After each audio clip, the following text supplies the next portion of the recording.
420. I know what you guys are thinking. You guys are... Yeah. Anyway, yeah, for those of you joining me for the very first time, it's just me responding to various questions and comments again on various different videos. I never censor my comments. I always encourage people to jump in on the conversation because it's usually pretty fantastical. Whether we agree, disagree, or agree to disagree, agree to disagree, always say your piece. I never censor my comments. It's all good. Today's date is the 21st of October, 2016. Where did the year go? Anyway, I'll just jump into it.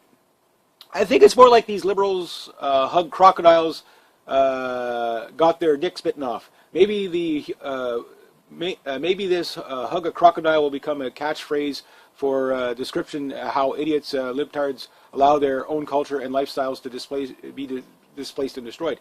In much the same way, jump the shark is used to describe how things start out great and turn into shit. I never heard jump the shark. Never heard that one before. Okay, that's a neat one. Makes sense. I mean, you're okay when you're at the tail end. You might snag yourself on the fin, and those things look kind of sharp. But I think really, yeah, you're right. Yeah, it would go awry as soon as you get. It's like great white sitting there, pull up. Oh, lunch, chomp. But my analogy that I use hugging crocodiles is how these leftists, because they're so brainwashed into their utopianistic ideology, it is a religion, that they can't see their own demise, that they will hug a crocodile to prove that they're not racist or bigot or whatever. And in fact, they usually display way more racism and bigotry by trying to be politically correct than being honest. I mean, it's that, what's that saying goes, the acceptance of lower expectations or something like that, that if they're, as soon as they see somebody that's a minority, it's like, oh, well, they're underprivileged or whatever. Here's something you can look at. Middle Eastern car buffs, okay? You want to see underprivileged people, yeah, poor little Muhammad there, his dad only owns like 10 oil refineries and whatever, and he's only driving around in last year's Ferrari. I mean, it's whatever. Yeah, so you can't judge a book by its cover. There's wealth everywhere. There's poverty everywhere. I think this idea that it's only this group, it's only that group. No, you can't paint everybody with one brush, and that's the problem with the liberals, is that they don't see it. They're actually way more racist than anything.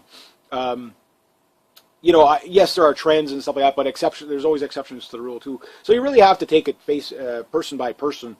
And see what they're you can't just say, okay, well, that person, because they're of this group or that group, they're going to be this, or they're going to be, if they're white, they're obviously going to be overprivileged and living in mansions everywhere, even the basement of a mansion, whatever. They're going to have everything handed to them. If they're black, oh, they're obviously living in the ghetto. Not necessarily. You know what I mean? Like, you got to be realistic, and the liberals, they're not realistic. Hence, they hug crocodiles to prove their points. And point is if you hug a crocodile, you're going to lose an arm or a head or something. It's not like you say jumping the shark. Hugging a crocodile is like jumping the shark. It seems like a good idea until you get, yeah. Anyway, you guys get what's there. But anyway, thanks for that comment.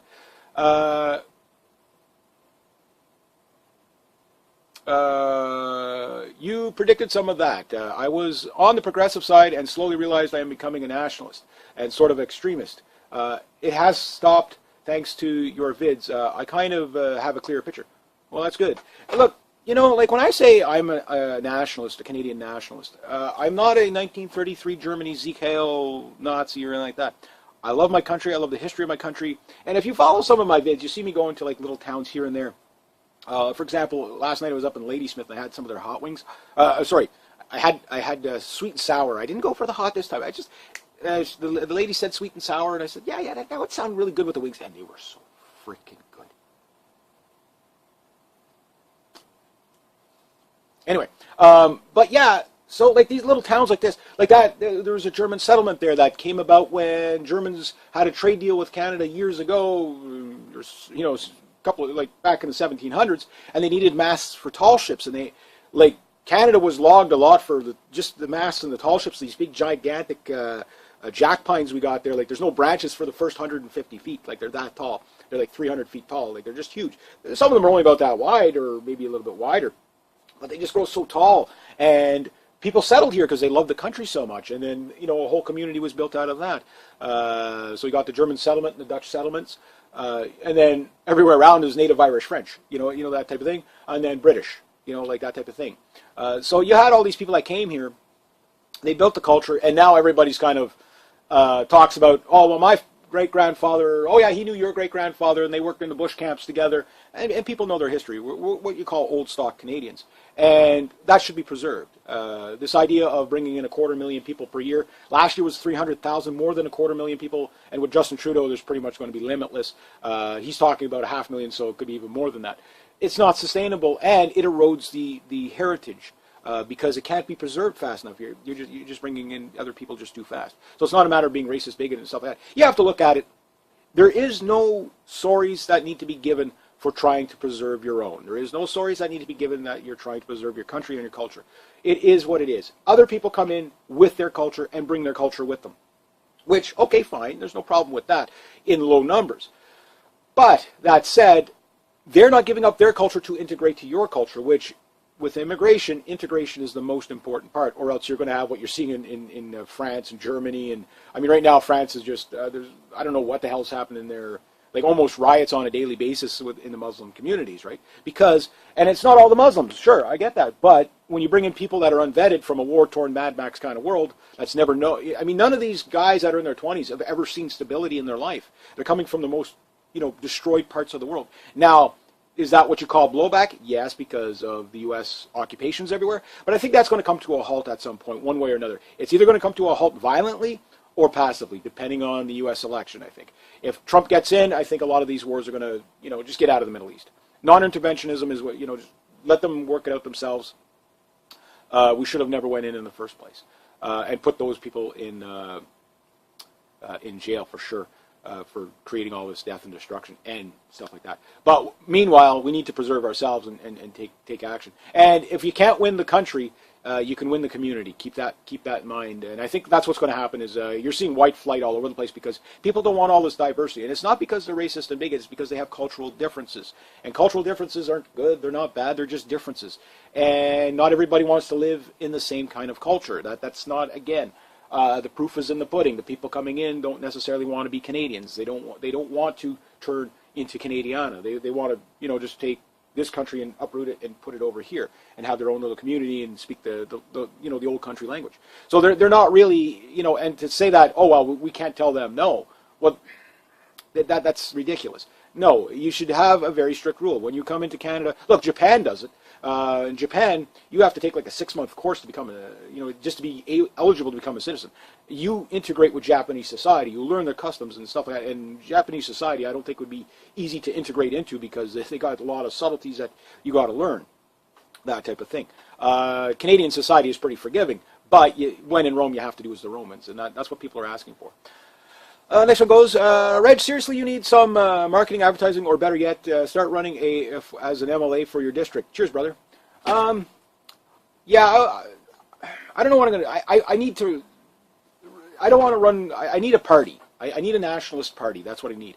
A nationalist party for Canada. It's not going to be necessarily nationalist socialist. It's not necessarily going to be a nationalist libertarian. I know it sounds kind of contradictory because I am a basically policy by policy based person. I don't agree all conservative on every policy or all liberal on every policy or whatever.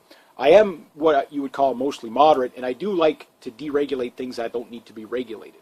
But on the other hand, I don't want to pollute the environment, and I don't think we need to rip every resource out of the ground that we have. We need to find a better way to sustain our economy, that type of thing.